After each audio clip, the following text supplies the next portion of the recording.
Facebook pay out অ্যাকাউন্টের bank account আপনি কিভাবে চেঞ্জ করবেন, অর্থাৎ আপনি যে পে আউটটা সেট আপ করলেন এটা তো অবশ্যই আপনি যে কোনো একটা ব্যাঙ্ক অ্যাকাউন্ট অ্যাড করছেন, অথবা এখন আপনার এটা চেঞ্জ করতে হচ্ছে, অথবা যে কোনো কারণে কিন্তু আপনার এই ব্যাঙ্ক অ্যাকাউন্ট আপনি রাখতে চাচ্ছেন না। সেক্ষেত্রে আপনি নতুন ব্যাঙ্ক অ্যাকাউন্ট কীভাবে অ্যাড করবেন অথবা আপডেট করবেন আজকের এই ভিডিওতে আপনাদেরকে দেখাবো। সেক্ষেত্রে চ্যানেলে যারা নতুন আসছেন ভিডিওতে লাইক দিয়ে দিবেন, চ্যানেল অবশ্যই সাবস্ক্রাইব করবেন। আপনি যদি একজন কন্টেন্ট ক্রিয়েটর হয়ে থাকেন বা ইউটিউবার হয়ে থাকেন, এটা আপনাকে জানতেই হবে। সেক্ষেত্রে ভিডিওটা দেখে আপনি শিখে রাখেন, যে কোনো সময় আপনার কাজে লাগতে পারে অথবা অন্য কারো ক্ষেত্রে কাজ করার সময় আপনার লাগতে পারে। ঠিক আছে, আমরা চলে যাব পে আউটে। ঠিক আছে, উপরে দেখতে পাচ্ছেন পে আউট, আমরা জাস্ট পে আউটে ক্লিক করে দিব। পে আউটে ক্লিক করার পর এরকম একটা অপশন আসবে, আপনি যে পে আউটের আপনি ব্যাঙ্ক অ্যাকাউন্টটা চেঞ্জ করতে চাচ্ছেন সেটাকে আপনি সিলেক্ট করে নেবেন। আমার এখানে যেহেতু মাল্টিপল পে আউট আছে 2 থেকে 3টা, সেক্ষেত্রে আমি এখান থেকে যেটা চেঞ্জ করতে চাচ্ছি আমি সেটাতেই যাব। ঠিক আছে, এখানে আমি অ্যারো চিহ্নে ক্লিক করে দিব।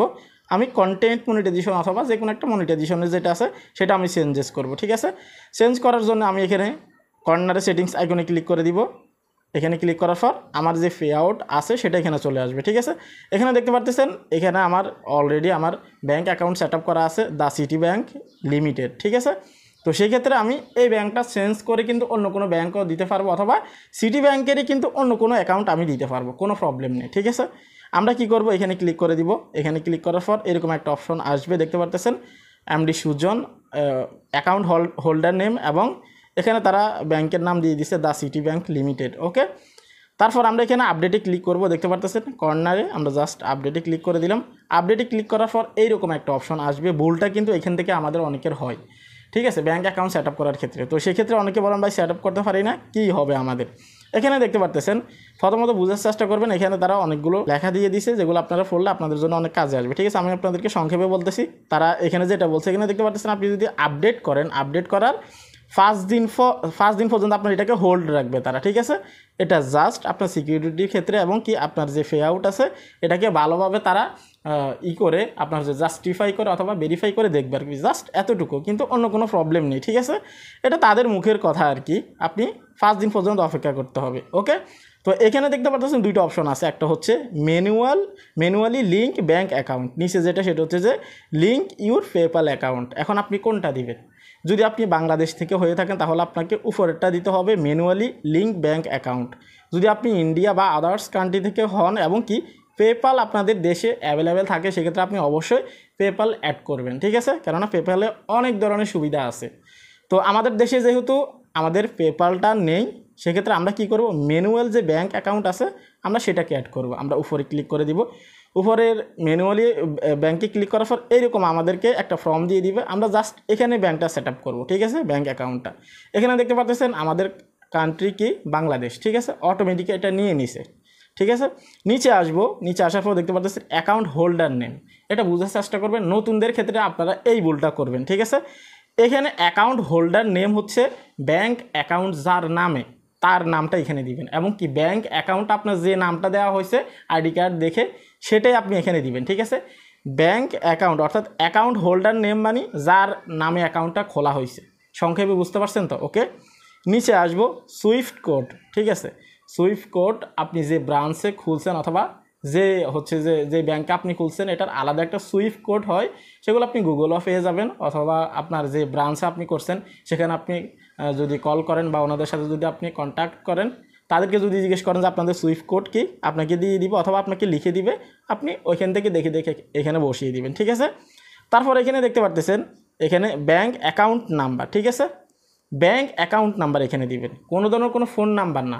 একদম নতুন যারা আছেন, বিগিনার্স যারা আছেন, তারা কিন্তু ভুল করতেই পারেন স্বাভাবিক, যেহেতু এখানে নাম্বার লেখা আছে অ্যাকাউন্ট নাম্বার, বা অনেকেই ভুলটা কিন্তু এরকম হয়। সেক্ষেত্রে এখানে দিতে হবে আপনাকে কি, আপনার ব্যাঙ্ক অ্যাকাউন্ট নাম্বার। ঠিক আছে, আপনি যে অ্যাকাউন্টটা করছেন এটার একটা অ্যাকাউন্ট নাম্বার আছে, যে অ্যাকাউন্ট নাম্বারে আপনি টাকাগুলো জমা হবে। ঠিক আছে, তো সেই ক্ষেত্রে আপনি যে অ্যাকাউন্টটা করছেন ওটাতে স্পেসিফিক একটা অ্যাকাউন্ট আছে, যদি আপনি না বুঝেন সেক্ষেত্রে আপনার আশেপাশে যদি কেউ থাকে জিজ্ঞেস করলে বলে দিবে। ঠিক আছে, তো অ্যাকাউন্ট নেম আপনার যে চেক বই আছে সেটাতে দেওয়া থাকবে, সেখান থেকে দেখে দেখে আপনি দিয়ে দিতে পারবেন, কারণ আপনি অ্যাকাউন্টটা যখন ক্রিয়েট করবেন সাথে সাথে ব্রাঞ্চ থেকে আপনাকে একটা চেক বই কিন্তু দিয়ে দিবে, সেক্ষেত্রে ওইখানেই কিন্তু চেক বইতে কিন্তু আপনার অ্যাকাউন্ট নাম্বারটা কিন্তু লেখা থাকবে, আপনি দেখে দেখে দিতে পারবেন। ঠিক আছে, আপনাদের সহজ হওয়ার জন্য বা বোঝার জন্য কিন্তু আমি বলতেছি তো কারণ অনেক নতুন কন্টেন্ট ক্রিয়েটর আছে, আপনারা সবাই জানেন। আবার অনেক সময় দেখা যায় কি আপনার অনেক ছোট ছোট মানুষের কন্টেন্ট ক্রিয়েশন শুরু করে যারা 6-7-এ পড়ে, কিন্তু অন্য কারো হয়তো ডকুমেন্ট দিয়ে তারা সাবমিট করতে চায়, সেক্ষেত্রে তাদের জন্য সুবিধা হবে, এই জন্য আমি খুলে বলতেছি আর কি। ওকে, তো সবাই যে বিগিনার্স বিষয়টা এমনও না, আবার সবাই যে সিনিয়র সব কিছু জানে বিষয়টা এরকমও না, নতুন পুরনো সবাই মিলেই কিন্তু কাজ করে। ওকে, এখানে আসার পর দেখতে পাচ্ছেন কনফার্ম ব্যাঙ্ক অ্যাকাউন্ট নাম্বার, অর্থাৎ আপনি যে অ্যাকাউন্ট নাম্বারটা এখানে দিবেন ব্যাঙ্ক অ্যাকাউন্ট নাম্বার, সেটা আবার এখানে দিবেন, দ্বিতীয়বার আবার দিবেন। ঠিক আছে, ব্যাঙ্ক অ্যাকাউন্ট নাম্বার একবার এখানে দিবেন, আবার দ্বিতীয়বার একই অ্যাকাউন্ট নাম্বার এখানে বসাবেন। একটা ডিজিটও যেন আপনার এখানে মিস না হয়, অথবা একটা সংখ্যাও যেন আপনার এখানে ভুল না হয়। ঠিক আছে, সেক্ষেত্রে আপনি দুই জায়গায় কিন্তু একই অ্যাকাউন্টের বা ব্যাঙ্ক অ্যাকাউন্ট নাম্বারটাই কিন্তু দিবেন। ঠিক আছে, দেওয়ার পর এখানে দেখতে পাচ্ছেন link pay out method, just এখানে ক্লিক করলে আপনার সেট আপ হয়ে যাবে। ঠিক আছে, আর কোনো ধরনের কোনো ঝামেলা নেই। যদি আপনার কোনো ধরনের কোনো প্রবলেম হয় ব্যাঙ্ক অ্যাকাউন্ট সেট আপ করতে, অবশ্যই আপনারা ভিডিও কমেন্ট বক্সে কমেন্ট করবেন, এবং কি আপনারা কারা কারা অলরেডি ব্যাঙ্ক অ্যাকাউন্ট আপডেট করছেন একবার সেট আপ করার পরে কমেন্ট করবেন, কোনো প্রবলেম হয়েছে কিনা সেটাও আপনারা জানাবেন। তাহলে যারা জানতে চাইছেন আপনারা যে ব্যাঙ্ক অ্যাকাউন্ট কীভাবে সেট আপ করতে হয় অথবা চেঞ্জ করতে হয় কীভাবে, আপডেট করতে হয় কীভাবে, তাদের জন্য অনেক উপকারে আসবে। এই ছিল কমপ্লিট ভিডিও। অনেকের একজনের রিকোয়েস্টের ভিডিও ছিল এটা, অনেক দিন থেকে বলছে ভিডিওটা দেওয়ার জন্য, সেক্ষেত্রে আজকে দিয়ে দিলাম। এই ছিল কমপ্লিট ভিডিও। যদি ভিডিও ভালো লাগে লাইক দিয়ে দিবেন, এবং কি আপনারা অনেকেই জানতে চাচ্ছেন যে ফেসবুকে স্টার কেন সেন্ড করতে পারতেছেন, অর্থাৎ আপনাকে কেউ স্টার সেন্ড করতে গেলে আপনার ভিডিওতে বা ফটোতে স্টার অপশনটাই পাচ্ছে না। যদি জানতে চান এই ভিডিওতে এখনই ক্লিক করুন। ভালো থাকবেন, আল্লাহ হাফেজ।